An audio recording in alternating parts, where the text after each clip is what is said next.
News 18 ವೀಕ್ಷಕರಿಗೆ ನಮಸ್ಕಾರ. ನಾನು ಶಿವರಾಮ ಸುಂಡಿ. ನೀವು ವಾಯುವ್ಯ ಸಾರಿಗೆ ನಿಗಮದ ಬಗ್ಗೆ ಆಗಾಗ ಬರೀ ಕೆಟ್ಟ ಸುದ್ದಿಗಳನ್ನ ಕೇಳ್ತಾ ಇರ್ತೀರಿ. ಹಾಗಾಗಿ ಎಲ್ಲ ಒಂದು ಕಡೆ ಅದ್ರ ಬಗ್ಗೆ ಒಂದು ಅಪನಂಬಿಕೆನೇ ಜಾಸ್ತಿ ಇದೆ. ಆದರೆ ಈಗ ಒಂದು ಗುಡ್ ನ್ಯೂಸ್ ಏನಪ್ಪ ಅಂದರೆ, ಈಗೇನು ನಷ್ಟದಲ್ಲಿದ್ದಂತಹ ಒಂದು ವಾಯುವ್ಯ ಸಾರಿಗೆ ರಸ್ತೆ ಸಾರಿಗೆ ನಿಗಮ ಒಂದಷ್ಟು ಲಾಭ ಗಳಿಕೆಯತ್ತ ಮುನ್ನುಗ್ತಾ ಇದೆ. ಒಂದು ರೀತಿಯಲ್ಲಿ ಆರ್ಥಿಕವಾಗಿ ಚೇತರಿಕೆ ಕಂಡುಕೊಳ್ತಾ ಇರೋದು ಈ ಭಾಗದ ಜನರಿಗೆ, ಜೊತೆಗೆ ಅದರಲ್ಲೂ ಆ ನಿಗಮದಲ್ಲಿ ಕೆಲಸ ಮಾಡ್ತಿರುವಂತಹ ಸಿಬ್ಬಂದಿಗೆ ಒಂದು ನಿಟ್ಟುಸಿರು ಬಿಡುವಂತಹ ಒಂದು ವಿಚಾರವಾಗಿದೆ. ಇಲ್ಲಿ ಇದಕ್ಕೆ ಮುಖ್ಯ ಕಾರಣ ಅಂದರೆ ರಾಜ್ಯ ಸರ್ಕಾರ ಏನು ಜಾರಿಗೆ ತಂದಿರುವಂತಹ ಶಕ್ತಿ ಯೋಜನೆ. ಏನು ಮೊದಲೆಲ್ಲ ಒಂದು ಏನು ಮಹಿಳೆಯರಿಗೇನು ಉಚಿತವಾಗಿ ಟಿಕೆಟ್, ಒಂದು ಉಚಿತ ಪ್ರಯಾಣಕ್ಕೆ ಏನು ಅವಕಾಶ ಮಾಡಿಕೊಟ್ಟಿದ್ರು, ಸಾಕಷ್ಟು ಅಪಸರುಗಳು ಕೇಳಿ ಬಂದಿದ್ದು. ಜೊತೆಗೆ ಏನು ಉಚಿತವಾಗಿ ಕೊಡ್ತಾ ಇರೋದ್ರಿಂದಾಗಿ ಬಸ್ಗಳಲ್ಲಿ ಸೀಟ್ ಸಿಗ್ತಾ ಇಲ್ಲ ಇತ್ಯಾದಿ ಏನೇನೋ ಒಂದು ಸಾಕಷ್ಟು ಒಂದು ದೂರುಗಳು ಸಹ ಕೇಳಿ ಬಂದಿದ್ವು. ಇದರ ಜೊತೆಗೇನೆ ಈಗ ಏನಂದರೆ, ಆ ಒಂದು ಶಕ್ತಿ ಯೋಜನೆ ವಾಯುವ್ಯ ರಸ್ತೆ ಸಾರಿಗೆ ನಿಗಮಕ್ಕೆ ಬೂಸ್ಟ್ ಕೊಟ್ಟಿದೆ ಅಂತಲೇ ಹೇಳ್ಬೋದು. ಆ ಒಂದು ಶಕ್ತಿ ಯೋಜನೆಯ ಕಾರಣಕ್ಕಾಗಿ ಏನು ನಷ್ಟದಲ್ಲಿದ್ದಂತಹ ಒಂದು ಏನು ನಿಗಮ ಈಗ ಒಂದಷ್ಟು ಲಾಭದತ್ತ ಅನ್ನೋದಕ್ಕಿಂತ ಒಂದಷ್ಟು ಚೇತರಿಕೆಯತ್ತ, ಅಂದರೆ ನಷ್ಟದ ಪ್ರಮಾಣದಲ್ಲಿ ಕಡಿಮೆಯಾಗಿ ಚೇತರಿಕೆಯತ್ತ ಸಾಗ್ತಾ ಇದೆ. ಇಲ್ಲಿ ಏನು ಮೊದಲು ನಾವಂದರೆ ಈಗೇನು ವಾಯುವ್ಯ ಸಾರಿಗೆ ನಿಗಮ ಅಂದ ಕೂಡಲೇ ಇಲ್ಲೇನು ಮುಂಬೈ ಕರ್ನಾಟಕದ ಎಲ್ಲ ಜಿಲ್ಲೆಗಳನ್ನ ಒಳಗೊಂಡಿದೆ. ಅಂದರೆ ವಿಜಯಪುರ ಹೊರತುಪಡಿಸಿ, ವಿಜಯಪುರ ಇದು ಈಶಾನ್ಯ ಸಾರಿಗೆ ವ್ಯಾಪ್ತಿಗೆ ಹೋಗಿದೆ. ಬಿಟ್ಟರೆ ಉಳಿದಂತೆ ವಿಜಯಪುರ ಹೊರತುಪಡಿಸಿ ಮುಂಬೈ ಕರ್ನಾಟಕದಲ್ಲಿರುವಂತಹ ಎಲ್ಲ ಜಿಲ್ಲೆಗಳ ವ್ಯಾಪ್ತಿಯನ್ನು ಈ ಒಂದು ವಾಯುವ್ಯ ಸಾರಿಗೆ ರಸ್ತೆ ಸಾರಿಗೆ ನಿಗಮ ಒಳಗೊಂಡಿದೆ. ಈ ಒಂದು ಜಿಲ್ಲೆಗಳ ವ್ಯಾಪ್ತಿಯಲ್ಲಿ 3,000-3,500ಕ್ಕೂ ಹೆಚ್ಚು ಬಸ್ಸುಗಳು ನಿತ್ಯ ಸಂಚಾರ ಮಾಡುತ್ತೆ. ಈ ಒಂದು ಪ್ರಯಾಣಿಕರ ದೃಷ್ಟಿಯಿಂದ ನೋಡಿದಾಗ, ಮೊದಲು ಅಂದರೆ ಶಕ್ತಿ ಯೋಜನೆ ಜಾರಿಗಿಂತ ಮುಂಚೆ 15 ಲಕ್ಷ ಜನ ಪ್ರಯಾಣಿಕರು ಒಂದು ನಿತ್ಯ ಪ್ರಯಾಣ ಮಾಡ್ತಾಯಿದ್ರು. ಪ್ರತಿದಿನ 15 ಸರಿಸುಮಾರು ಆ್ಯಾವ್ರೇಜ್ ಸರಾಸರಿಯಾಗಿ 15 ಲಕ್ಷ ಜನ ಇಲ್ಲಿ ಪ್ರಯಾಣ ಮಾಡ್ತಾಯಿದ್ರು. ಈಗ ಶಕ್ತಿ ಯೋಜನೆ ಜಾರಿ ಆದ ನಂತರ ಅದರ ಪ್ರಮಾಣ ದಿಢೀರಾಗಿ ಏರಿಕೆಯಾಗಿದೆ. 15 ಲಕ್ಷದಿಂದ 25 ಲಕ್ಷಕ್ಕೆ ಏರಿಕೆಯಾಗಿದೆ. ಹಾಗಾಗಿ ಅಂದರೆ ಏಕಾಏಕಿ ಆ ಒಂದು ಶಕ್ತಿ ಯೋಜನೆ ಒಂದೇ ಕಾರಣಕ್ಕಾಗಿ 10 ಲಕ್ಷ ಪ್ರಯಾಣಿಕರ ಸಂಖ್ಯೆ ಏರಿಕೆಯಾಗಿದೆ. ಇದರಿಂದಾಗಿ ಒಂದು ಏನು ನಿಗಮಕ್ಕೆ ಅಂದರೆ ಬರ್ತಾ ಇರುವಂಥ ಆದಾಯ ಗಳಿಕೆ ಹೆಚ್ಚಾಗಿದೆ. ಈಗೇನು ಶಕ್ತಿ ಅಂತ ಅಂದ್ಕೊಳ್ಳೇ ಈ ಶಕ್ತಿ ಯೋಜನೆಗೆ ಏನು ಖರ್ಚಾಗಿರುತ್ತೆ ಹಣ, ಅದರಲ್ಲಿ 100 ರೂಪಾಯಿ ಖರ್ಚಾಗಿದ್ದರೆ 80% ಅಂದರೆ 80 ರೂಪಾಯಿ ಕೊಡುವಂತಹ ಕೆಲಸವನ್ನು ರಾಜ್ಯ ಸರ್ಕಾರ ರಿಯಂಬರ್ಸ್ ಮಾಡ್ತಾ ಇದೆ.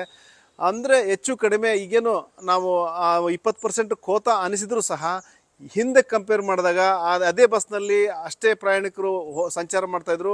ಅದ್ರ ಬದಲಿ ಒಂದು ದುಪ್ಪಟ್ಟು ಪ್ರಯಾಣಿಕರು ಸಂಚಾರ ಮಾಡ್ತಾ ಇರೋದ್ರಿಂದಾಗಿ ಇಲ್ಲಿ ಒಂದಷ್ಟು ಲಾಭನೂ ಆಗ್ತಾ ಇದೆ. ಮತ್ತು ಜೊತೆಗೆ ರಾಜ್ಯ ಸರ್ಕಾರ ಸಹ ರಿಯಂಬರ್ಸ್ ಮಾಡ್ತಾ ಇರೋದ್ರಿಂದಾಗಿ ಯಾವುದೇ ರೀತಿಯ ಒಂದು ಈಗ ಏನು ಹಿಂದೆ ವೇತನ ಕೊಡೋಕ್ಕೂ ಸಹ ಪರದಾಡುವಂಥ ಪರಿಸ್ಥಿತಿ ಇಲ್ಲಿ ನಿಗಮಕ್ಕೆ ನಿರ್ಮಾಣ ಆಗಿತ್ತು. ಈಗ ಆ ಒಂದು ಪರಿಸ್ಥಿತಿಯಿಂದ ಸ್ವಲ್ಪ ಚೇತರಿಕೆ ಕಂಡುಕೊಳ್ಳೋ ಜೊತೆಗೆ ಪ್ರತಿ ತಿಂಗಳು ಆಯಾ ತಿಂಗಳ ವೇತನನ ತಿಂಗಳು ಅಂತ್ಯಕ್ಕೆ ತಿಂಗಳು ಮುಗಿದುಕೊಳ್ಳೇ ಕೊಡುವಂತಹ ಆ ಒಂದು ಸುಸ್ಥಿತಿಗೆ, ಆರ್ಥಿಕ ಸುಸ್ಥಿತಿಗೆ ಒಂದು ನಿಗಮ ಬಂದಿದೆ. ಇಲ್ಲಿ ಇನ್ನೊಂದು ಗಮನಿಸಬೇಕಾದ ಅಂಶ ಅಂದರೆ, ಈಗ ಇಲ್ಲಿವರೆಗೂ ಸಹ ಏನು 545 ಕೋಟಿನ ರಾಜ್ಯ ಸರ್ಕಾರ ಶಕ್ತಿ ಯೋಜನೆ ಹಣನ ಬಾಕಿ ಉಳಿಸ್ಕೊಂಡಿದೆ. ಹಾಗಾಗಿ ಆ ಒಂದಿಷ್ಟು ಹಣ ಬಂದಲ್ಲಿ ನಾವು ನಮಗೆ ಮತ್ತಷ್ಟು ಇನ್ನಷ್ಟು ಚೇತರಿಕೆ ಸಿಗುತ್ತಂತೇಳಿ ವಾಯುವ್ಯ ಸಾರಿಗೆ ರಸ್ತೆ ಸಾರಿಗೆ ನಿಗಮದ MD ಪ್ರಿಯಾಂಕಾ ಅವರು ಹೇಳಿದ್ದಾರೆ.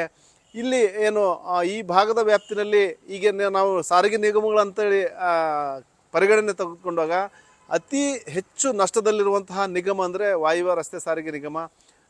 ಟಾಪ್ ಅಂದರೆ ಈಗ BBMP ಲಾಭದಲ್ಲಿದೆ, ಮತ್ತು ಕರ್ನಾಟಕ ಸಾರಿಗೆ ನೆಕ್ಸ್ಟ್ ಪ್ಲೇಸಿಗೆ ಬರುತ್ತೆ.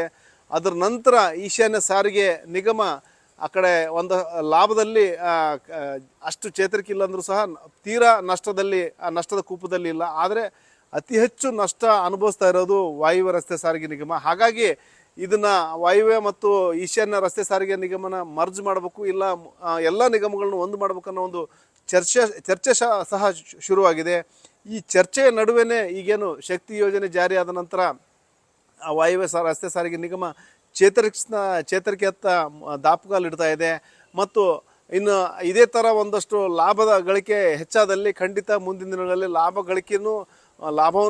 ಲಾಭಾಂಶನೂ ಸಹ ತೋರಿಸ್ಬೋದು. ಆದರೆ ಈಗೇನು ಒಂದಷ್ಟು ಹಿಂದಿನ ಏನು ಅರಿಯರ್ಸ್ ಅಂದರೆ ಈಗ PF ಇರ್ಬೋದು ಇತ್ಯಾದಿ ಹಣ ಕಟ್ಟುವಲ್ಲಿ ಮೊದಲಿಂದಲೂ ಸಹ ಬಹಳಷ್ಟು ಬಾಕಿ ಇರೋದ್ರಿಂದಾಗಿ ಅಲ್ಲಿ ಒಂದಷ್ಟು ತೊಡಕಾಗಿದೆ. ಸದ್ಯಕ್ಕೆ ವೇತನಕ್ಕೇನು ತೊಂದರೆ ಇಲ್ಲ, PF ಇತ್ಯಾದಿಗಳನ್ನ ಕಟ್ಟಲಿಕ್ಕೆ ಹಣ ಬೇಕಾಗಿದೆ ಅಂತೇಳಿ ಏನು ವಾಯುವ್ಯ ಸಾರಿಗೆ ನಿಗಮದ MD ಅವರು ಹೇಳಿದ್ದಾರೆ. ಶಕ್ತಿ ಯೋಜನೆಗೆ ಸಂಬಂಧಪಟ್ಟು ಕಳೆದ ಜೂನ್ 2023ನಿಂದ ಜಾರಿಯಲ್ಲಿದೆ.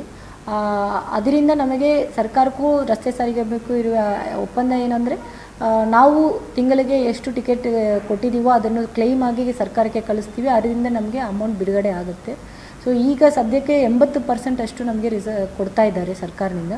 ನಮಗೆ ಉಳಿದಿರುವುದು ಏನು ಅಮೌಂಟ್ ಇದೆ ಅದನ್ನು ಕೂಡಲೇ ಬಿಡುಗಡೆ ಮಾಡ್ತೀವಂತ ನಮಗೆ ಹೇಳಿದ್ದಾರೆ. ಸೊ ನಾವು ನಿರೀಕ್ಷೆಯಲ್ಲಿ ಇದ್ದೀವಿ. ಎಷ್ಟು ಬರಬೇಕು? ಸುಮಾರು 545 ಕೋಟಿ ಬರಬೇಕು. ಬಟ್ ಇದ್ರೂ ಶಕ್ತಿ ಯೋಜನೆ ಬಂದ ನಂತರ ನಮ್ಮಲ್ಲಿ ಪ್ರಯಾಣಿಕರ ಸಂಖ್ಯೆ ಹೆಚ್ಚಾಗಿದೆ.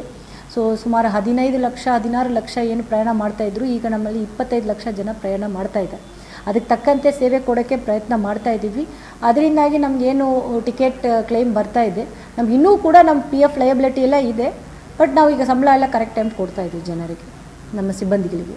ಒಟ್ಟಾರೆ ನಾವು ನಷ್ಟದ ಕೂಪದಲ್ಲಿದ್ದಂತಹ ಒಂದು ವಾಯುವ್ಯ ಸಾರಿಗೆ ನಿಗಮಕ್ಕೆ ಶಕ್ತಿ ಯೋಜನೆ ಬೂಸ್ಟ್ ಕೊಟ್ಟಿದೆ, ಲಾಭದತ್ತ ಮುನ್ನುಗ್ತಾ ಇದೆ.